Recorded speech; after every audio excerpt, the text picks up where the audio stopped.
네, 두 번째는요, 김주희 선생님께서 한국의 초기 비보이 문화 형성에서의 장소라는 제목으로 바로 이어서 발표해 주시겠습니다. 안녕하세요. 김주희입니다. 제 목소리 잘 들리시나요? 네, 소개받은 대로 한국의 초기 비보이 문화의 형성에 있어서의 장소를 주목해 봤습니다. 저의 연구 목적은 초기 비보이 문화 형성과 발전에서 특징적인 장소를 중심으로 살펴보고 브레이킹 문화를 다각적으로 이해하는 것에 있습니다. 무단 연구와 관련자 인터뷰를 했고요. 그 다음에 이 논문에 앞서 2022년도 서울연구원 작은연구 사업과 2024년도 한국문화예술위원회 연구비평 활성화 지원 사업에서 선정이 되어서 거기서 기초 연구를 한 다음에 연구가 된 논문입니다. 이 연구는 초기 비보이 활동을 중점적으로 다룬다는 점에서 지금 또 현재 활동하고 있는 비보이들의 상황과는 조금 다르다는 점을 제한점을 삼고 있습니다.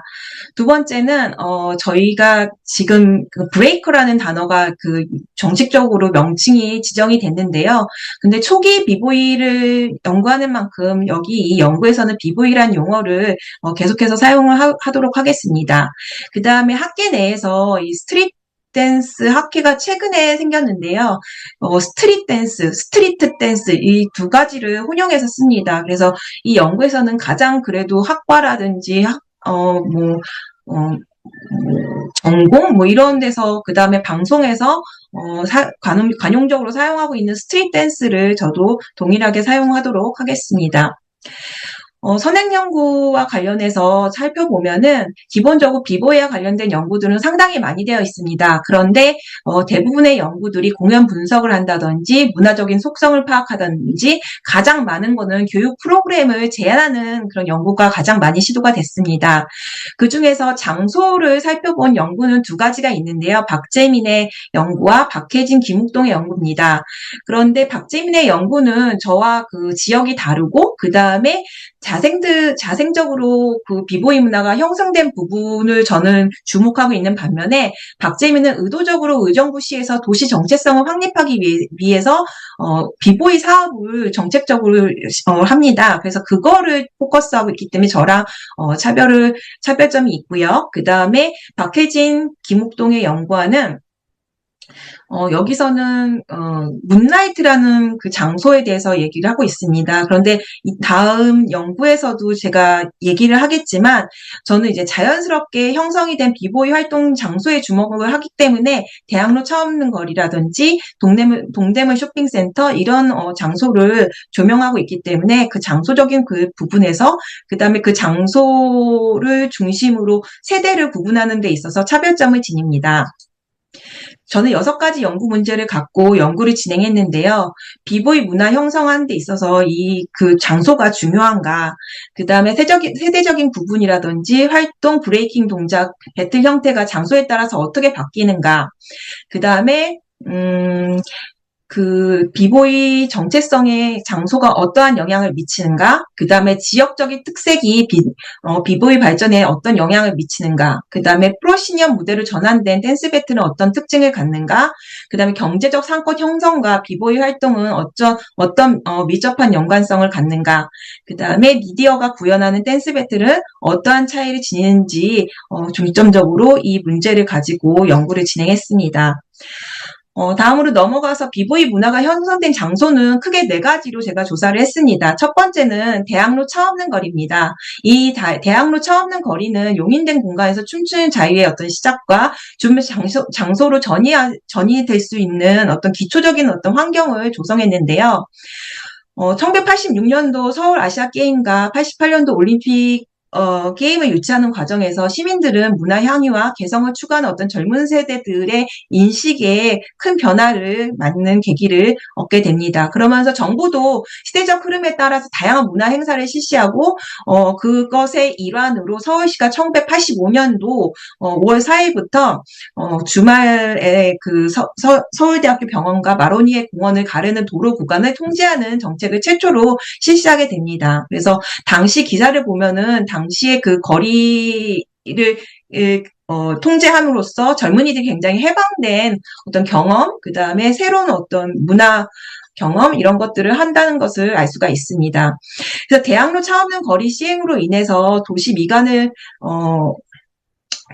정비하고 그 다음에 주택 정비 사업을 빠르게 이행하는 과정들을 살펴볼 수가 있습니다. 그리고 정부가 대학로를 젊은이의 거리, 예술의 거리로 이미지하면서 도시 이미지를 구축하는 것을 볼 수가 있습니다. 그래서 당시의 어떤 기사들을 살펴봤을 때 문예예술대극장, 지금의 아르코의 예술대극장이죠. 거기 그 앞에서 뭐 춤을 추는 어떤 모습이라든지 그것을 관람하는 어떤 그 시민들의 모습이라든지 이런 것들이 기사에 잘 나타나 있습니다. 그런데 여기서 흥미로운 그런 부분은 브레이크 댄스를 소위 뉴웨이브 댄싱으로 바라봤다는 시선입니다. 그 다음에 브레이크 댄스로 지정하지 않고 오히려 이것들을 이제 오렌지 세대의 전신으로 보는 어떤 사회적 시선 그런 것들을 기사를 통해서 볼 수가 있습니다.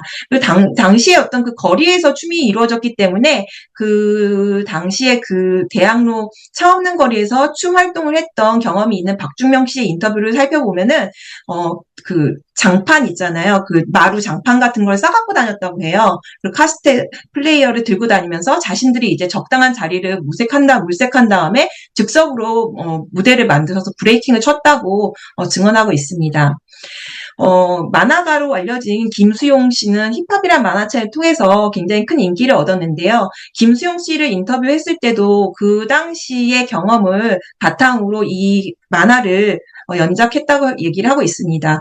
그런데 흥미로운 지점은 이 당시의 경험을 갖고 있는 김수용 씨의 어떤 만화책이 그 이후에 브레이킹 관계자들한테 제대로 된 어떤 교과서라든지 뭐 서적 뭐 이런 것들 뭐 명칭에 대한 정리 이런 것들이 없었기 때문에 이것들이 그냥 학습 자료로 활용이 됐다고 합니다.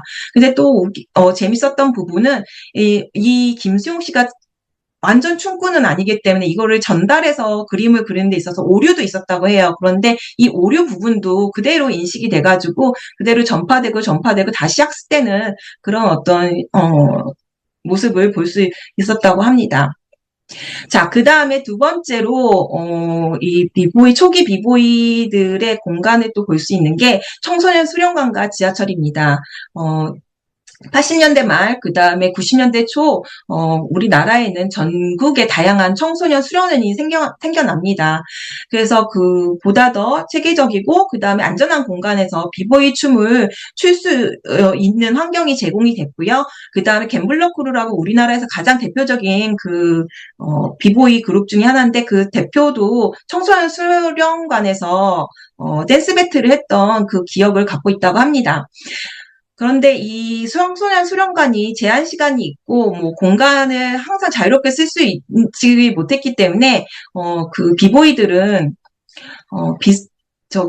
동네의 가장 접근성이 편한 지하철역을 통해서, 연습을 이어나갔다고 합니다. 그래서 그 평평한 공간이 있고 늦은 시간까지 청소년 접근이 가능한 공공장소를 찾다 보니까 그렇게 됐다 얘기를 하고 있고, 또 박준명 씨 인터뷰를 통해서 보면은 양파망이라든지 뭐 이런 어떤 거를 이용해서 동작 회전을 더 용이하게 하는 거를 했대요. 그래가지고 근데 이제 그 지하철 바닥이 굉장히 미끄러워서 양파망을 이렇게 사용했을 때 굉장히 더 잘 미끄러졌다고 인터뷰를 하고 있습니다.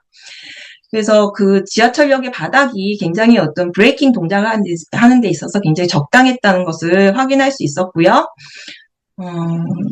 그 다음에 그 지하철 개통으로 인해서 쉽게 모일 수 있는 접근성이 작용했던 것으로 확인이 됐습니다. 그리고 4호선 같은 경우는 그 학생들이 가장 중심가 역할을 하게 되면서 자연스럽게 학생들이 해화역으로 모이게 되는 어떤 역할을 하게 됐고요. 그 다음에 그 인터뷰 과정에서 서브웨이라는 그 비보이 그룹, 초기 비보이 그룹이 있다고 해요. 그래서 그 단체의 이름명을 봤을 때도 이 지하철이라는 역사라는 장소가 초기 비보이들에게 굉장히 상징적인 의미로 작용을 했다는 것을 알 수가 있습니다. 세 번째로 마로니에 공원입니다. 차 없는 거리로 인해서 젊은 세대들의 어떤 해소와 분출, 뭐 이런 어떤 창구 역할을 했음에도 불구하고 또 변질적인 어떤 문제도 지적되고 있다는 것을 당시의 신문을 통해서 확인할 수가 있습니다. 그리고 이런 어떤 그 차 없는 거리의 시행은 1989년도 미하로 확장 공사로 인해서 대학로가 우회도로로 지정되면서 차 없는 거리가 중단이 됩니다. 그래서 당시에 그 차 없는 도로에서 춤을 췄던 청소년들은 가장 가깝고 모이기 쉬운 마로니에 공원으로 이동한 것을 확인할 수 있습니다. 그래서 그 마로니에 공원에서 활동이 한국 비보이 역사에서 굉장히 중요한 역할을 하게 되고 있고, 그것은 각 단체에 정말 지금까지 활동하고 있는 대표적인 브레이커들의 이야기를 들어봤을 때 동일하게 나타나고 있습니다. 그래서 마로니에 공원 같은 경우는 브레이킹 정체성에서 중요한 배틀 문화가 형성됐다는 것을 확인할 수 있었습니다.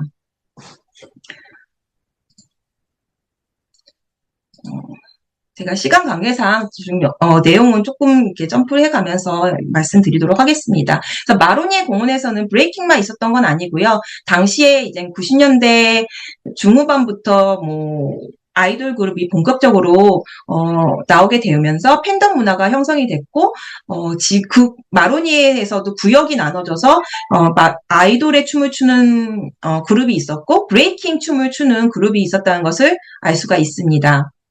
그래서 동일하게 여기서는 그 브레이킹을 하는 친구들 같은 경우는 그쪽 마로니에 공원에 화장실이 있는 부분을 사용했다고 해요. 왜 그랬냐 물어봤을 때 바닥이 스텝을 하거나 그 다음에 파워 무브를 할 때 그 마찰을 통해서 잘 미끄러졌다고 합니다. 그런데 반면에 아이돌 댄스를 했던 그런 그 그룹 같은 경우는 브레이킹과 다른 어떤 그 동작들, 발 스텝이라든지 상체, 발 동작 이런 어떤 중심의 움직임을 하기 때문에 공간과 구애 없이 좀 자유롭게 구성을 했다는 것을 알 수가 있습니다.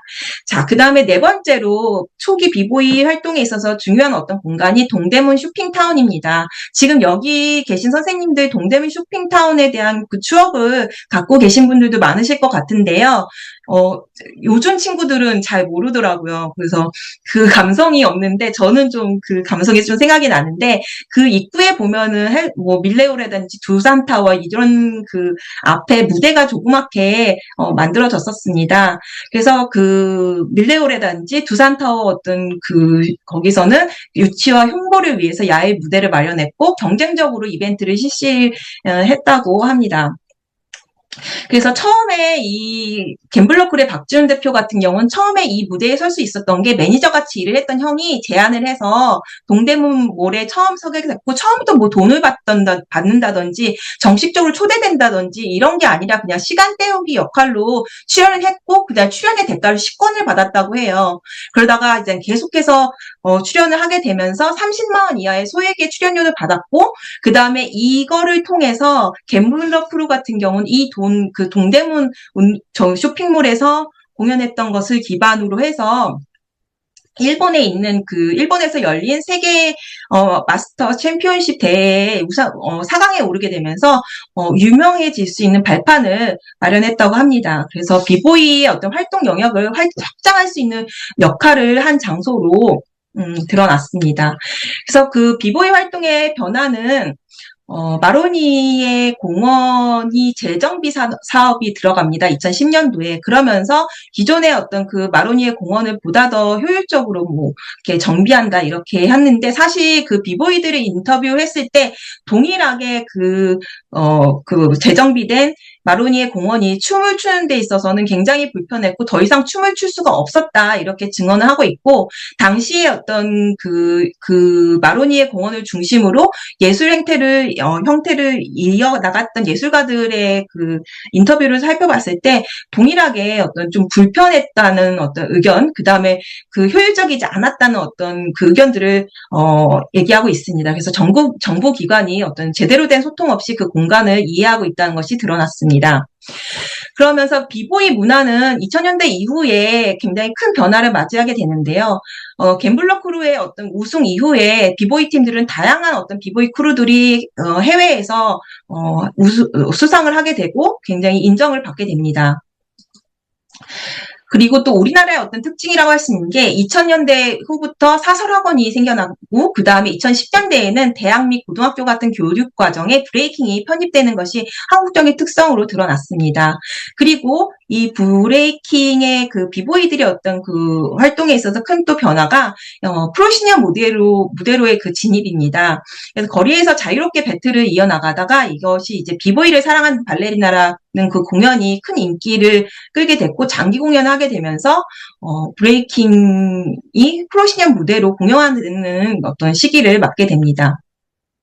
그래서 한국 비보이의 춤은 프로시니언 무대로 진입하면서 대중문화로의 속성을 내포하면서도 전문적인 수준에서 생산되고 소비되는 방향으로까지 확장이 됩니다. 그리고 이제 여러 브레이킹 비보이와 관련된 그 영상 미디어 매체가 만들어짐에 따라서, 브레이킹이 이제 자유롭게 어떤 공간을 형성하고, 그 다음에 관객과 동일한 시선을 마주하는 그런 어떤 환경이 아니라, PD들이 제작하는 무대, 그 다음에 PD들이 편집하는 그 영상이 시청자한테 전달되는 어떤 방식으로 배틀의 어떤 현장이 바뀌게 됩니다. 그래서 그런 부분들을 동일하게 관계자들은 굉장히 아쉬워하고 힙합 정신이라는 게 단순히 움직임만 보여주는 게 아니라 거기 안에서의 갖고 있는 서사라든지 스토리, 감성 이런 것들이 반영이 되지 않는다고 얘기하고 있습니다. 그럼에도 불구하고 동일하게 이 비보이들의 활동에 있어서 보다 더 확장이 되고 있는 것을 동일하게 인정은 하고 있었습니다. 그리고 브레이킹이 이제 또 확장이 되는 그 지점이 올림픽 무대로 진입을 한다는 그 부분입니다. 그래서 이런 어떤 브레이킹 무대가 올림픽화 되는 거에 있어서는 그 내부에서도 굉장히 양분된 의견들을 갖고 있습니다. 그래서 고유의 어떤 문화성이 훼손됐다, 예술성이 희석됐다, 이런 어떤 의견들이 있는 반면에 새로운 어떤 생계를 마련할 수 있다, 후진 양성을 할 수 있는 환경이 조성됐다, 이렇게 얘기하는 사람들도 있습니다. 그래서 이 경기화된 브레이킹에서는 배틀의 형식을 재구성했고, 그 다음에 점수화하는 데 있어서 항목을 나누게 됩니다. 그래서 반복이나 모방, 실패, 부정행위 발생할 경우 감점하는 어떤 방식을 갖게 됩니다. 그래서 결과적으로 비보이 문화는 장소, 제도, 미디어 환경 변화에 따라서 그 의미와 실천 양식이 끊임없이 재조정된다는 것을 확인할 수 있었습니다. 그래서 첫 번째로 그 연구 문제에 있어서 연구 문제에 대한 답들을 하나씩 짚어보면은 비보이 문화를 형성하는 데서 장소의 경우에 따라서 다른 세대의 구분이 가능했습니다. 그래서 1세대를 누구로 할 것인가에 대한 어떤 논의점들이 많은데, 제 연구에서는 여기서는 브레이킹 문화에서 가장 핵심이 되고 있는 배틀의 형식이 있고, 그 다음에 어떤 장르를 보다 더 명확하게 얘기하고 있는 90년대 후반, 그 다음에 2000년대 초반에 활동했던 비보이들을 1세대로 구분을 하였습니다. 두 번째는 장소를 비보이 정체성에 영향을 상당히 미치면서, 그 다음에 비보이가 경험한 장소에 따라서 활동에 영향을 미쳤습니다. 그래서 제가 김예리라고 지금 국가대표하고 있는 브레이커도 인터뷰를 했었는데, 마로니에 공원이 굉장히 1세대 브레이킹을 했던 사람들한테 굉장히 좀 심금을 울리는 굉장히 인상적인 그런 장소인데, 김예리 같은 경우는 MZ세대다 보니까 자신은 어떤 그런 건 얘기는 들어봤지만 별로 그런 거에 의미를 두지 않는다 얘기를 하더라고요. 그래서 다른 정체성을 갖고 있다는 것을 알 수가 있습니다. 그 다음에 지역에 따라 초기 비보이 춤의 특색의 차이가 있었습니다. 그래서 인터뷰를 하다 보면 부산은 파워무브 쪽이 강했고, 서울은 세련되게 잘했다, 이런 어떤 내용들을 볼 수가 있었고요. 그 다음에 김수용의 만에서도 부산의 어떤 춤과 서울의 춤을 비교하면서 그리는 어떤 부분들을 확인할 수 있었고요. 그 다음 정연이 같은 이분은 정연이는 브레이킹 브레이킹 대회를 기획하시는 분인데, 여기서는 그 지역마다 좀 달랐고, 특히 일본과 가까운 부산의 경우는 지리적으로 가까워서 파워 있는 움직임이 강했다고 합니다. 그런데 예전에는 그랬지만 지금은 미디어의 발달, 뭐 이런 걸로 통해서 이런 어떤 차이는 없다고 동일하게 얘기했습니다. 그리고 네 번째, 프로시니엄 무대를 전하는 배틀에 있어서 브레이킹의 정체성 크게 왜곡하거나 훼손하진 않았지만 공연예술 장르로의 편입은 그게 내러티브가 들어가면서 비보이의 본질과는 다르게 형성이 됐다는 것을 알 수가 있었습니다. 그 다음에 경제적 상권 형성과 비보이 활동 밀접한 연관성을 갖고 있었습니다. 그래서 초기 비보이들이 활동했던 그 지역들을 봤을 때 경제적 상권 형성과 인구 밀도가 높은 지역에서 모였다는 걸 알 수가 있습니다. 근데 지금도 뭐 랜덤 플레이 댄스 같은 경우도 그런 어떤 부분들을 확인을 할 수가 있습니다. 여섯 번째는 미디어가 구현한 댄스 배틀에 대해서 비보이들은 긍정적으로 수용하는 편이었습니다. 그래서 미디어의 협업을 노출을 중요성을 모두 다 인식하고 있었습니다. 그래서 연구 결론으로는 비보이 문화가 축적된 장소인 대학로 차 없는 거리, 지하철, 마로니에 공원, 청소년 수련관, 동대문 쇼핑타운 뭐 이런 어떤 공간들을 통해서 개인의 신체가 체화됐다고 볼 수가 있습니다. 그리고 미디어나 오니핑 무대, 극장 공연 무대로 외형적 확장을 할 수 있는 근거가 마련됐다고 볼 수가 있습니다. 제 발표 여기서 마치도록 하겠습니다.